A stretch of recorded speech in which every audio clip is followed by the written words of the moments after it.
Contemporary African artists are reinventing the historic and the traditional textiles in creative and innovative ways. African textiles are a major form of expression that Africans use to define themselves. They have used cloth not only for personal adornment, but also as a powerful medium of communication for many centuries.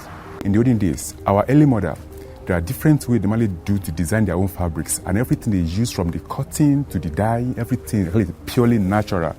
Because what they do is that they go to the farm and then get a cotton, sieve the seed from the cotton, and then actually they have to like a division of labor, and then they convert the cotton to thread and convert the thread to the fabric, to the weaving cloth.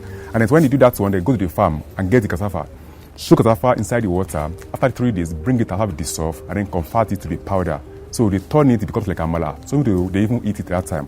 But they make it so work-tree that looks like echo. That's why they call it Adire. When you see how we create our patterns and everything, traditionally, they were writings they used to tell stories. When you see the colors and then the process, how it was done as far back as, let's say, 12th century, when it was only pure indigo, which was extracted from the indigo leaf. They have their tools they normally use to design on the fabrics. They have chicken feather, they have piece of broom, and they have small knife. The work of chicken feather is that they use to design everything have to do with the curve and have the circle on the fabrics. And piece of broom with anything have to do with the line, and small knife things have to do with the dot. Another that one, they have several kind of pattern you normally do, because I don't think there are ways that you put on the fabric and the pattern that you work and divine where you are going to and who you are in the society, because in the olden days actually communicated with the motives and pattern. And at that time, probably a king is looking for another king. That's something you can send like a sign. A particular leaves, they will know that you're actually looking for a trouble. There's another thing you can send, you know that you're looking for friendship. Earliest cloths were probably simply tie designs on locally woven hand-spun cotton cloth.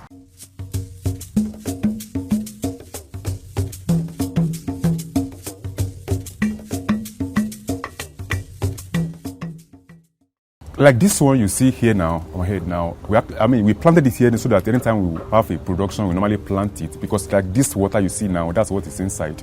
So we normally plug the new come out of it, the fresh one, then we pound it.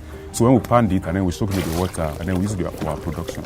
Believe me, if you apply the right chemical, or if you are using the leaf, indigo leaf, if you apply it in the right way, and then you use the right materials, it will never wash out.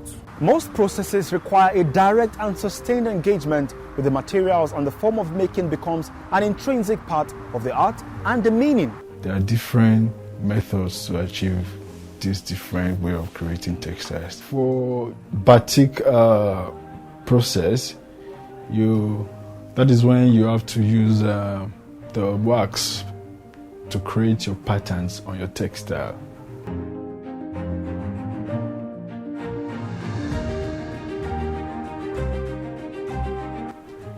Before dipping it in your dye, depending on the color of your choice, if you're using synthetic dye.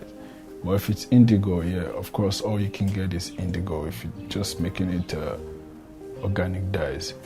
And then after that time, you then have to dip in hot water to get rid of the wax which you have used to prevent the colors from penetrating on the wax. The process is called the wax process. Then you rinse it off. Then you see the beauty of your cloth.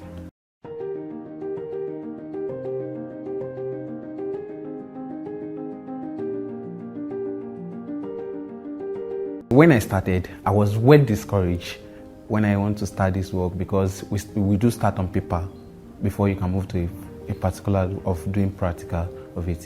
So I start with paper, with pencil, then you cannot make use of eraser, cannot make use of cleaner. So that time I was thinking, which kind of software is this? Now I'm fully inside the batik, the Adire, I'm fully inside the batik, no designs, nothing you bring that I cannot transfer to Adire.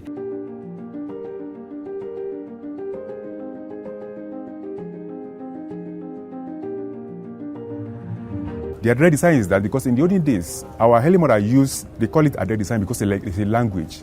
They use to design on the fabric because anything that they use cassava paste to design, or they use tie, rope to tie, because Adire means Adire. That means we tie it and then we dye it. It's not easy to get it. It's initiative by African men, not white. That's a see them cruise for it, looking for it. Because the issue is that what is passing through is the process it passed through. Some people cannot endure it, because by put your hand inside the hot water, inside the hot wax. That's why people they go, wow, this thing is amazing. That's why you see people looking for tie and dye. It's different from I want to buy Ankara. Ankara is printing, they print Ankara. But batik, you work it by yourself. You need to be patient and be really creative too, because you have to pluck the leaf, you pound it, soak with some other materials and additives like cocoa pods and everything for about 21 days. Allow it to extract before you start dipping your wax in it. Tribal textiles which express the rich heritage of symbolism and historic significance of Africa include the Adire, indigo cloth from the Yoruba of southwest Nigeria, and Adinkra, stamp printed cloth from the Asante of Ghana, Asafo, appliqued flags from the Fante of Ghana, Ashoke, woven strip cloth from the Yoruba of Nigeria, back cloth painted from the Buganda of Uganda, Bogolan Mud cloth from the Bamana of Mali, Dida, raffia cloth from the Dida of the Ivory Coast, Fila, dye-painted cloth from the Sedunfo of the Ivory Coast, Kaasa, woolen blanket from the Fulani of Niger Delta, Mali, Kente, woven applied cloth from the Asante and Ewe of Ghana, Kuba, Shua, cloth from the Kuba of the Democratic Republic of Congo, Ndop, resist dye indigo cloth from the Bamileke of Cameroon. We must say that thanks to people like Mama Nike Gallery Chief Dr. Mrs. Nike Okudaye, popularly known as the Nike Gallery, who already paved the way for artists like us.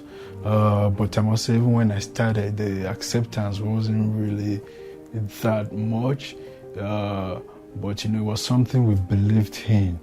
And then over time, when people, when you kept putting in their face, it's your roots, it's what you believe in. You go anywhere, it's what you're putting on. They see it on you, it's beautiful, people like it, they talk about it, they make movies about it, and then it became a trend. There's a lot of demand for batik and Kampala of these days. There's a lot of people demanding for it. Not all, even though because most celebrities, anytime they want to make a movie, they want to do things like that, they always look for the batik or look for Kampala as well too, to do their productions like that as well too. The importance of African textile has often been overshadowed by traditional sculpture and masks, but in this day and age, we see how African textiles have become the most significant medium by which contemporary African artists are illuminating the connections and continuities between past and recent modes of African artistic expression.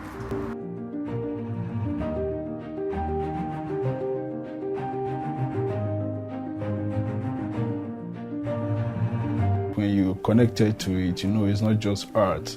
This is a way of keeping history and also connecting to your origin, your roots, where you come from.